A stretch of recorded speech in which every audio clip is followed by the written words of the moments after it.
Hi and welcome. आज की video में हम बात करेंगे वेबसाइट डेवलपमेंट करने की। तो आज की जो हम देख रहे हैं इस टाइम वो है फुल स्टैक डेवलपर कैसे बनना है 60 दिन में। हम कैसे से एक अच्छी सी एफिशिएंट अप्रोच उठाएं ताकि हम 60 दिन में अच्छे से अच्छे तरीके से फुल स्टैक डेवलपमेंट को सीख सकें। तो सबसे पहले मैं आज जो पेश करता हूँ वो है ये तरीका फुल स्टैक डेवलपमेंट का। वेट रुकिए, क्या इस तरीके से चल के, क्या ये सब जो टॉपिक्स हमारे सामने दिख रहे हैं बिना किसी स्ट्रैटेजी के, टाइमलाइन के, क्या उस तरीके से चल के हम 60 दिन में फुल स्टैक डेवलपर बन सकते हैं? शायद नहीं बन सकते। हम लोगों को समझ नहीं आएगा कि हम लोगों को सबसे पहले क्या करना है।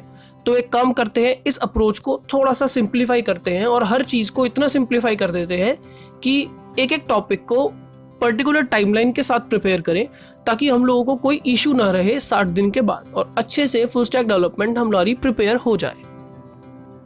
तो ये जो इस टाइम स्क्रीन पे है, हाँ ये ठीक है, ये एक बहुत ही अच्छी अप्रोच है। तो हम एक काम करते हैं, फुल स्टैक डेवलपमेंट को 4 पार्ट में बांटते हैं, MEAN या फिर MERN, मीन स्टैक या मर्न स्टैक। ये जो 2 स्टैक्स हैं इसमें से आप कोई एक स्टैक उठा के फुल स्टैक डेवलपर बन सकते हैं। M का मतलब है MongoDB, यानी आपकी डेटाबेस हैंडलिंग। आप यहाँ पे जो डेटाबेस यूज़ करेंगे वो MongoDB होगा। उसमें आप टेबल्स बनाते हैं, उसमें आप कोई ऑपरेशंस परफॉर्म करते हैं, जैसे क्रिएट ऑपरेशन हो गया, रिट्रीव हो गया, अपडेट या फिर डिलीट। इस तरीके के ऑपरेशंस अगर आपको परफॉर्म करने हैं तो वो MongoDB पे करने पड़ेंगे आप लोगों को। ठीक है, Express.js यहाँ पे काम आएगा API हैंडलिंग के लिए। आपको अलग अलग मेथड्स की जो API हैंडलिंग करनी है, ठीक है, गेट, पोस्ट, पुट, डिलीट, आपको सेशंस बनाने हैं, कुकीज़ बनानी है, तो ये सब काम के लिए आपका Express.js काम आएगा। ठीक है, ये एक Node.js का ही फ्रेमवर्क है जो आपका ये सब बेसिक चीज़ें करने में आपका यूज़ कर सकते हैं।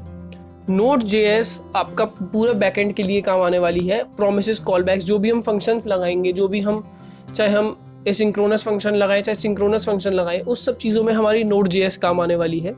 और A या फिर R ये होगा हमारा एंगुलर या रिएक्ट। ये हमारे फ्रंट एंड फ्रेमवर्क्स हैं, जावास्क्रिप्ट के फ्रंट एंड के काम आएंगे। एक व्यू लेयर प्रोवाइड करवाएंगे हमें, जहाँ पे हम लोगों को अपने ब्राउजर पे क्या दिखाना है, फ्रंट एंड पे क्या दिखाना है, उसमें काम आएगा। आप एंगुलर या रिएक्ट में से कोई एक फ्रेमवर्क उठा सकते हैं, कोई एक फ्रेमवर्क बहुत रहेगा। अब हम इस चीज़ को डिवाइड करते हैं बहुत अच्छे से 60 दिन में। तो पहले 10 दिन जो हैं हमने वो दिए हैं HTML पे और CSS पे। HTML CSS बहुत ज़्यादा बेसिक्स है। ठीक है, इस टाइम पे अगर मैं ये मानूँ कि आपको वेबसाइट डेवलपमेंट के बारे में थोड़ी बहुत नॉलेज है लेकिन आता नहीं है अभी तक उसमें से कुछ भी, तो अगर आप बेसिक से सीखना शुरू करें तो आप किस तरीके से सीखेंगे। HTML CSS में शुरू के 10 दिन देना बहुत रहेगा। ज़्यादा टाइम ना देके हमने 10 दिन दिए हैं, जहाँ पे आप head tags, body tags, paragraph tag, list, unordered list, ordered list क्या होती हैं, टेबल्स क्या होते हैं, इन सब के बारे में आप पता कर सकते हैं। क्लास सेलेक्टर्स, ID सेलेक्टर्स, ये यूज़ किस लिए आते हैं, किस तरीके से इनको लिखा जाता है, यूज़ किस तरीके से आते हैं। ज़्यादा आप कोशिश करिए प्रैक्टिकल चीज़ों में घुसने की। पढ़ने से अच्छा उस चीज़ को एक बार करके देखिए। ठीक है ना, अगर आप हेलो वर्ल्ड भी प्रिंट करवाते हैं तो उसको प्रिंट करवा के देखिए। ऐसा नहीं है कि उस कोड को पढ़ लिया। स्टाइल लगाना, अगर आपने कोई भी HTML में कोई कोड लिखा तो वो आपको ब्राउज़र पे दिखेगा, लेकिन ब्राउज़र पे किस तरीके से दिखेगा, क्या उसकी स्टाइलिंग होगी, कितना अच्छा दिखेगा, क्या कलर्स यूज़ होंगे, क्या बैकग्राउंड यूज़ होगा, इमेजेस कौन सी लगनी है, पैडिंग और मार्जिन कितनी होगी, कौन सी चीज़ लेफ्ट में आएगी, कौन सी चीज़ राइट में आएगी, कौन सी चीज़ सेंटर में आएगी, इन सब चीज़ों के लिए हमारी CSS यूज़ में आती है, स्टाइलिंग के लिए। ठीक है, UI डिज़ाइन, यहाँ पे सारा डिज़ाइनिंग का पार्ट हमारा ख़त्म होगा। ठीक है, उसके बाद हम बढ़ेंगे अब इसी की डेवलपमेंट में, जहाँ पे हम यूज़ करेंगे जावास्क्रिप्ट का फ्रेमवर्क, React.js या फिर AngularJS, जिसमें हम डेवलपमेंट या प्रोडक्शन इन्वायरमेंट बनाना सीखेंगे। और जावास्क्रिप्ट में हम सारे काम सीखेंगे, JS एक्सप्रेशन सीखेंगे। जावास्क्रिप्ट एक्सप्रेशंस बहुत ही इंपॉर्टेंट चीज़ है अगर आपको कोई भी चीज़ डायनामिक, अगर आपको वेबसाइट बनानी है। तो स्टैटिक वेबसाइट में इतना ज़्यादा यूज़ नहीं है, लेकिन अगर आपको बनानी है तो जावास्क्रिप्ट यूज़ करनी पड़ेगी डायनामिक में। ठीक है, स्टेट्स और प्रॉप्स में खेलना बहुत अच्छे से आना चाहिए। अगर आप रिएक्ट यूज़ करते हैं तो बहुत ज़्यादा काम आने वाली हैं स्टेट्स और प्रॉप्स। वहाँ पे राउटिंग कैसे करते हैं, नेविगेशन कैसे करते हैं, एक पेज से दूसरे पेज पे कैसे जाना है जावास्क्रिप्ट की हेल्प से, इवेंट हैंडलिंग, बटन क्लिक करने पे क्या होना चाहिए, फॉर्म में कोई भी अगर हम फील्ड भरते हैं तो उसको भरने पे क्या होना चाहिए, ये सब चीज़ें हम लोगों को एकदम क्लियर होनी चाहिए। ये 15 दिन में अगर आप इसकी डॉक्यूमेंटेशंस उठाएंगे तो आपको उसमें एक एक टॉपिक लाइन बाय लाइन दिखेगा। या फिर अगर आप कोई यूट्यूब वीडियोज़ उठाते हैं, अगर कोई 10 या 12 वीडियोज़ का ऑलमोस्ट नॉर्मल एक कोर्स मिल जाएगा आपको, जो आप 1-2 दिन में पढ़ सकते हैं। उसके बाद है आपको उसी चीज़ पे और ज़्यादा चीज़ों को रिवाइज करते रहना है। तो 15 दिन में अगर आप जावास्क्रिप्ट सीखनी शुरू करते हैं तो आपको ऑलमोस्ट बेसिक नॉर्म्स उसके क्लियर हो जाएंगे। उसके बाद जब 25 दिन ख़त्म हो चुके हैं पहले महीने के, तो अब पहला महीना ख़त्म करने की बारी आ चुकी है।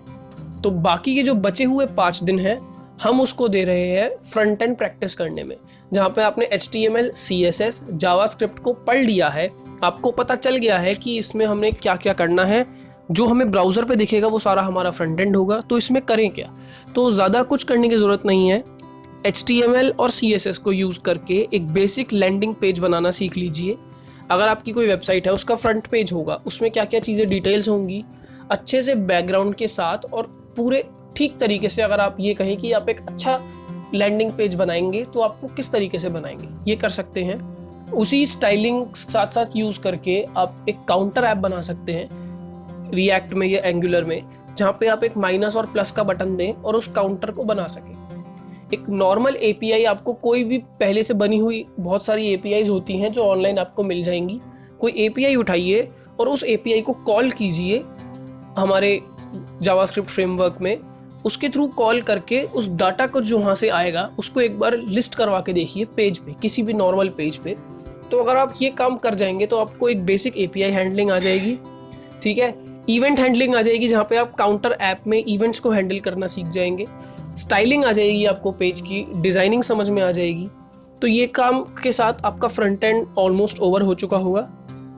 अब बढ़ते हैं अगले 15 दिन पे। अगले 15 दिन में जो हमने टाइमलाइन प्रिपेयर की है उसमें नोड, एक्सप्रेस और मोंगो तीनों चीज़ें साथ में चलेंगी, ठीक है। Node.js, एक्सप्रेस और मोंगो, इन तीनों को अलग अलग पढ़ना ठीक नहीं रहेगा, क्योंकि ये सब चीज़ें आपस में एक साथ यूज़ होने वाली हैं, ठीक है। जैसे वहाँ पे HTML, CSS, जावास्क्रिप्ट सब साइड बाय साइड यूज़ हो रही थी, इसी तरीके से ये सब यहाँ पे साइड बाय साइड यूज़ होंगी। कैसे यूज़ होंगी? अगर आप कोई REST API बनाते हैं Express.js में गेट, पोस्ट, पुट या डिलीट की, तो गेट का मतलब है किसी भी डेटा को टेबल से रिट्रीव करना, पोस्ट का मतलब है क्रिएट करना, पुट का मतलब है अपडेट और डिलीट का मतलब डिलीट है। तो वहाँ पे MongoDB का रोल प्ले होगा, जहाँ पे आप कोई टेबल बनाएंगे उसमें से कोई डाटा रिट्रीव करते हैं या किसी टेबल में कोई डाटा इंसर्ट करते हैं।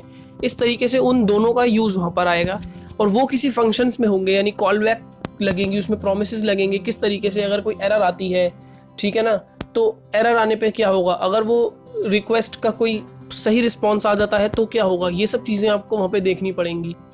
अब जब बैकएंड प्रिपेयर हो चुका है तो उस बैकएंड को प्रैक्टिस करने की बात आती है। बैकएंड को प्रैक्टिस करने के लिए थोड़ा सा ध्यान देना पड़ेगा, क्योंकि ये कुछ भी ब्राउज़र पे नज़र नहीं आएगा जब तक इसके साथ हम फ्रंट एंड को इंटीग्रेट नहीं करेंगे, ठीक है। तो बैकएंड हर चीज़ पीछे की साइड चलेगी, कभी ब्राउज़र पे दिखेगी नहीं। तो उस चीज़ को हम कैसे करें प्रैक्टिस की? हम ज़्यादा लेट किए उस चीज़ को अच्छे से कर सकें। अगर हम एक लोकल सर्वर बनाना सीखते हैं, जिसमें हम एक नॉर्मल गेट API कॉल करनी सीखते हैं, चाहे वो हेलो वर्ल्ड की ही क्यों ना हो, हम एक API बनानी सीख गए हैं, उस टाइम पे हम ये बोल सकते हैं। अब बात आती है MongoDB को इंटीग्रेट करने की, यानी उसके साथ कनेक्ट करने की, ठीक है। आप एक लोकल डेटाबेस बनाइए MongoDB में और उसको कनेक्ट कीजिए Node.js के साथ।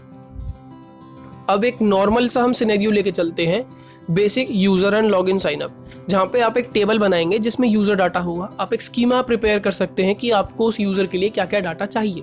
नॉर्मल अगर हम बोलें तो name, email, password, phone number, अगर हम ये सिर्फ 4 चीज़ें भी लें तो हम यूज़र का डाटा इन चारों पे बेसिस पे डाल सकते हैं, ठीक है। आज उसके बाद हम साइनअप करवाते हैं। साइनअप करवाने के लिए आप कुछ नॉर्म्स प्रिपेयर कर सकते हैं। हर चीज़ को आप एक बार वैलिडेट करते हुए चलिए। अगर कोई अपना डाटा पहली बार भिजवाता है तो उसको सक्सेसफुली साइनअप करवा दीजिए, लेकिन अगर वो दोबारा उसी ईमेल आईडी से साइन अप करता है तो उसे बोलिए कि this email is already in use, यानी वो ईमेल दोबारा अभी भी यूज़ में है, तो यानी आप लॉग इन कीजिए क्योंकि आप पहले से साइन अप कर चुके हैं। इस तरीके के मैसेजेस आने चाहिए। सक्सेसफुली साइंड अप, या किसी वजह से अगर साइन अप नहीं कर पाया है तो वो मैसेज आना चाहिए, ठीक है। लॉगिन करने पर, लॉगिन अगर कर लिया है तो सक्सेसफुली लॉग्ड इन, या फिर किसी दूसरे पेज पे रीडायरेक्ट उसे करवाना चाहिए आपको। अगर लॉगिन नहीं कर पाया है तो क्यों नहीं कर पाया है, या तो ईमेल एग्जिस्ट नहीं करती है डेटाबेस में, आप चेक करिए ईमेल एग्जिस्ट करती है या नहीं। अगर करती है तो या तो हो सकता है पासवर्ड गलत हो या उसने ईमेल गलत डाली हो जो उसकी एग्जिस्ट ना करती हो। तो आप वो सब चीज़ों को वैलिडेट करवा सकते हैं और बैकएंड पे चेक करवा सकते हैं कि वो लॉगिन कर रहा है और साइन अप कर रहा है या नहीं। ये सब चीज़ों में आपको एपीआई हैंडलिंग समझ में आ जाएगी नॉर्मल। उसके बाद हम सबसे लास्ट पार्ट पे बढ़ते हैं, आखिरी के 5 दिन। अब 55 डेज हमारे ख़त्म हो चुके हैं। अब आखिरी के 5 दिन हमें ऐसा क्या करना है कि हम अब अपने आप को एक फुल स्टैक डेवलपर बोल सकें। तो यहाँ पे हमें जो हमने बैकएंड बनाया है लॉगिन और साइन अप के लिए, उसके साथ एक फ्रंट एंड को इंटीग्रेट करना है, क्योंकि बैकएंड हमारा स्क्रीन पे नहीं दिख रहा। अब अगर कोई क्लाइंट उस साइट को चलाता है तो हमें उसको एक फ्रंट एंड देना है, ताकि वो उस साइट पे जाके, एक यूज़र उस साइट पे जाके लॉगिन कर सके, साइन अप कर सके, अलग अलग जो उसे चीज़ें परफॉर्म करनी है हमारी साइट पे वो कर सके। ठीक है, तो अगर हम उसको बोलें कि साइन अप बनाया है हमने और उसको हम एक फॉर्म दें फ्रंट एंड पे जहाँ पे वो भर सके, और साइन अप का बटन दबाने पे वो डाटा उठ के बैकएंड पे आए, और जो बैकएंड पे जो वैलिडेशंस परफॉर्म होनी थी साइन अप पे वो सब एज इट इज़ हो, बस हमें उसके लिए एक फ्रंट एंड क्रिएट करना है।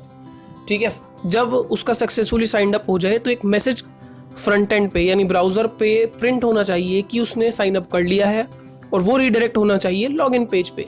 तो ये एक बहुत ही अच्छा तरीका है कि अगर हम उसको लॉगिन पेज पे रीडायरेक्ट करवाते हैं तो, और जब वो रीडायरेक्ट होगा लॉगिन पेज पे तो उसको लॉगिन के लिए ईमेल और पासवर्ड, जब दोनों चीज़ें चाहिए तो ईमेल पासवर्ड डाल के हम उसको लॉगिन करवा सकते हैं। अगर लॉगिन नहीं करा तो एरर्स दिखा दो, अगर लॉगिन कर गया तो एक नॉर्मल सा एक प्रोफाइल पेज बना दो जहाँ पे उसकी सारी प्रोफाइल का डाटा उसको दिखाई दे। एक अगर ये आप नॉर्मल सा पेज बनाते हैं तो आपका फ्रंट एंड और बैक एंड दोनों साथ में इंटीग्रेट कर जाएंगे और दोनों साइड बाय साइड काम करना शुरू कर देंगे। यानी अब आपने इसमें क्या करा है, फ्रंट एंड भी बनाना सीख लिया है, बैक एंड और डेटाबेस हैंडलिंग हर चीज़ सीख ली है। 60 दिन के एंड में यानी 2 महीने में आप अपने आप को एक फुल स्टैक डेवलपर बोल सकते हैं। यहाँ पे मैं अगर आपको दिखाऊं तो यहाँ पे आपको दिखेगा कि ब्राउज़र किस तरीके से सर्वर और डेटाबेस के साथ कनेक्ट करता है और किस तरीके से वो आपस में कॉन्टैक्ट बनाते हैं। एपीआई एक एज अ ब्रिज काम करेगी बीच में, फ्रंट एंड और बैक एंड के बीच में। एपीआई पोस्ट करोगे तो फ्रंट एंड से डाटा उठ के बैक एंड पे जाएगा, गेट करोगे तो बैक एंड से उठ के फ्रंट एंड पे आएगा। इस तरीके से एक एज अ ब्रिज काम करेगी वहाँ पे एपीआई आपके बैक एंड और आपके फ्रंट एंड में। अगर आप सब कुछ समझ चुके हैं और अगर आपने ये तरीका परफॉर्म किया है 60 दिन में, ये आपको देख के लगेगा कि ठीक है 60 दिन है, 60 दिन तो बहुत होते हैं चीज़ें पढ़ने के लिए, लेकिन जब आप पढ़ने जाएंगे तो आपको रोज़ के रोज़ इतनी इसमें नई नई चीज़ें मिलेंगी कि आपको लगेगा ये 60 दिन बहुत ज़्यादा कम पड़ रहे हैं। और यहाँ पे भी आप ऐसा नहीं कह सकते कि आप एक पूरे तरीके से फुल स्टैक डेवलपर बन चुके हैं, क्योंकि फुल स्टैक डेवलपमेंट में और भी बहुत सारी चीज़ें हैं जो आपको प्रैक्टिस करते करते समझ में आएंगी।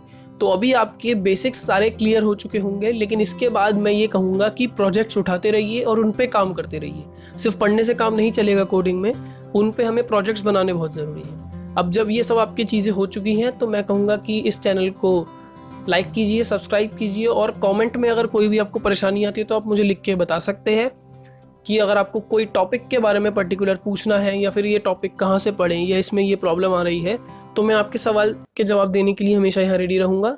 आप इतना इस चैनल को लाइक कर सकते हैं, सब्सक्राइब कर सकते हैं और शेयर कीजिए अगर आप चाहते हैं कि आपके साथ के आपके टीममेट्स या फिर आपके फ्रेंड्स भी फुल स्टैक डेवलपर बनना चाहते हैं। जो भी बनना चाहता है आप उसको वीडियो दिखाइए। Thank you very much, thanks for watching, stay safe, stay at home.